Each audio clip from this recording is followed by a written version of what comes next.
Good morning and welcome. Today I'll be providing a brief presentation for Sam Miller, who is concerned about his investment in Roz Hill Development Company. Due to recent changes in accounting policy at Roz Hill, share prices have dropped by over $30 in the last 10 months.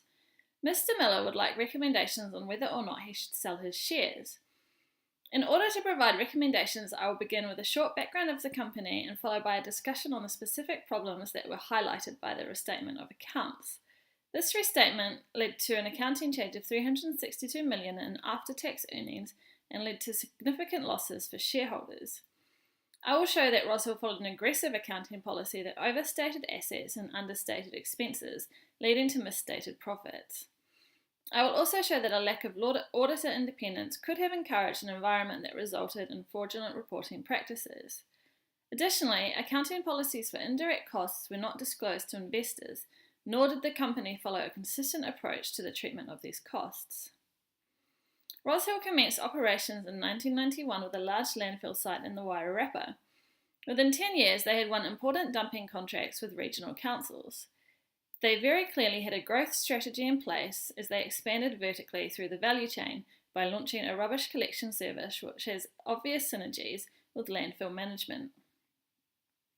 By 2007, they were making $3 million in profits a year, and they continued with a strategy of expansion. This was achieved by selling 26% of equity in an IPO and raising $25 million through debt funding. The funds raised through both the sale of equity and issuance of debt enabled Roz Hill to continue their expansion by purchasing new landfill sites, more garbage collection services, as well as diversifying into the securities business, which provided services to plants and warehouses in the region. While expansion and diversification are considered to be fairly risky in terms of corporate strategies, in the case of Roz Hill, all indications were that this risk was justified, as the company reported profits in excess of $50 million a year by the end of 2015. In 2016, Roz Hill announced an accounting policy change for indirect costs relating to the acquisition of new landfill sites. As a result, accounts from 2009 to 2015 were restated, and the company's profits over that time period were altered from a profit of $149 million to a loss of $213 million, having significant effects on shareholders' investments. Shortly after this, Roz Hill fired their auditing company and CFO, bringing into question auditor and senior management's role in the manipulation of financial results and raising the issue of fraudulent accounting. The impact of capitalising instead of expensing costs is the major factor to Roz Hill's financial woes, and one must ask the question as to how the company got this so wrong and whether this was perpetuated on purpose. Capitalisation follows the important matching principle of accounting, where expenses are matched with the revenues in the period in which the asset is used up. The costs are then amortised over time as the asset is considered to be utilised. Generally, to be capitalised, a cost must satisfy two requirements. It is expected to give economic benefits in future over several accounting periods, and its cost can be measured reliably. The costs to assign to a fixed asset are its purchase costs and any costs incurred to bring the asset to the location and condition needed for it to operate in the manner intended by management. IAS 16 allows for the capitalisation of initial costs such as the purchase price of the item and related taxes, construction costs of the item, which can include labour and employee benefits, interest costs incurred during the period required to bring an asset to the condition and location necessary for its intended use, site preparation, installation and assembly, asset startup testing and professional fees. The capitalisation of these costs should end once the facility is made available for use, regardless of its level of utilisation.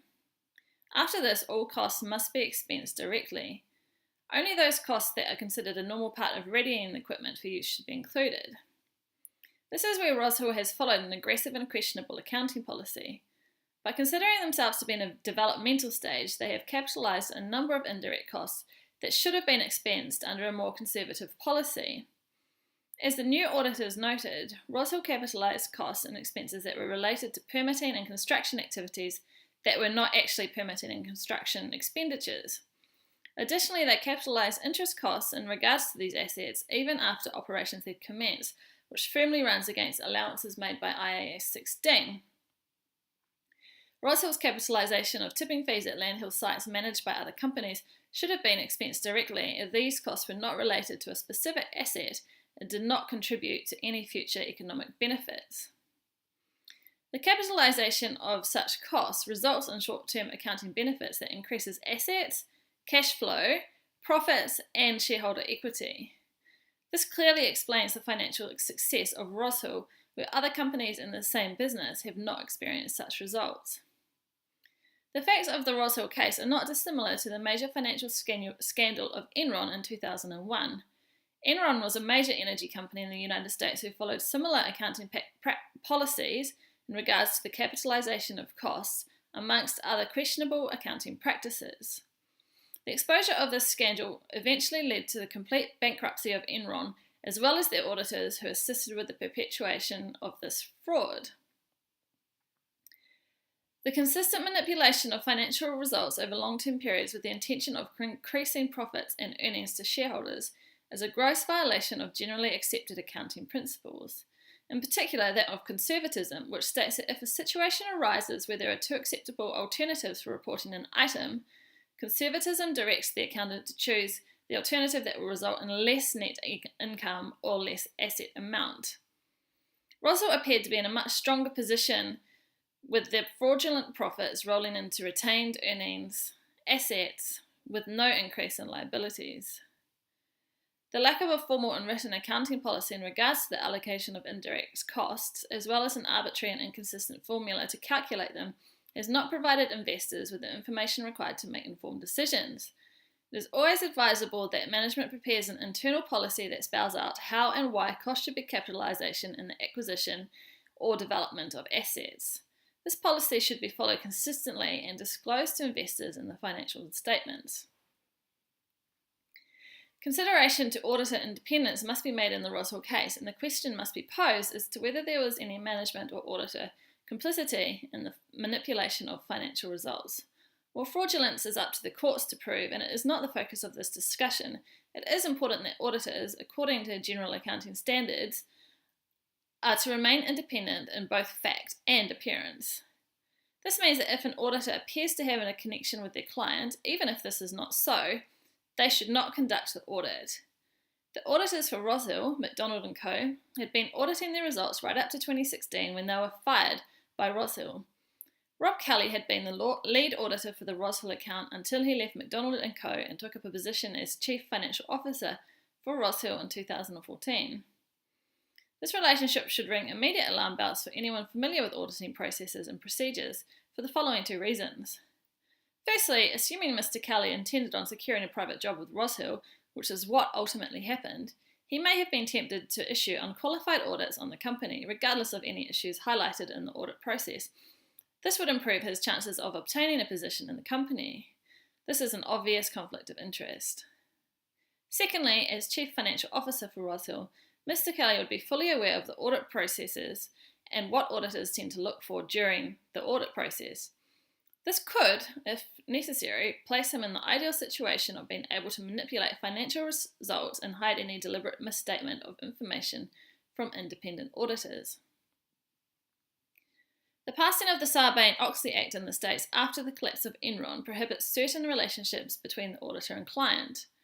In fact, to reduce the possibility that an audit team member is acting in his or her own interest in the hopes of gaining employment with a client, Sarbanes-Oxley requires a 1-year cooling-off period before a company can hire certain individuals formerly employed by its auditor.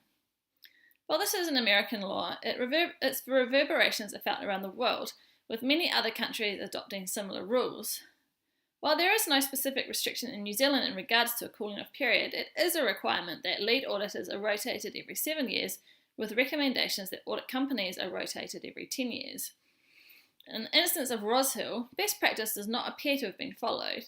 The controlling shareholders of Roshill clearly detected a lack of independence and made moves to rectify this by firing both Mr. Kelly and McDonald & Co. as auditors. Essentially, the ultimate allegiance of auditors should be to the shareholders of a company, not to the management, and in the case of Roshill's relationship with its auditors, this allegiance could not be clearly established due to the relationships and reasons just discussed. In conclusion, it can be reasonably asserted that there were two main issues that resulted in the current financial position of Rosehill Limited. Firstly, its inappropriate capitalisation of costs that should have been expensed led to a false inflation of profits and consequently shareholders' equity. Secondly, this should have been noted by independent auditors. However, due to questionable relationships between management and auditing company, this was overlooked until 2016 when accounting policy was adjusted for indirect costs. Rosehill should have had an established audit committee that met on a yearly basis to establish the independence of its auditors. My final recommendation for Mr. Miller is to sell his shares in Rosehill. While there are a number of factors to consider when making the decision to hold or sell shares, it is important not to get caught up in how much was paid for the shares initially, or the past financial performance of a company.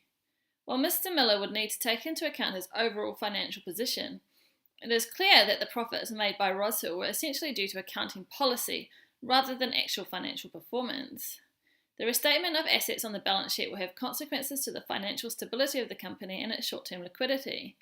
While the company itself has made improvements to the way in which they operate by expensing costs on a more consistent and conservative basis, as well as by the appointment of real independent auditors, the rapid expansion and past practices of the company makes this a risky investment that is not worth holding on to. Thank you.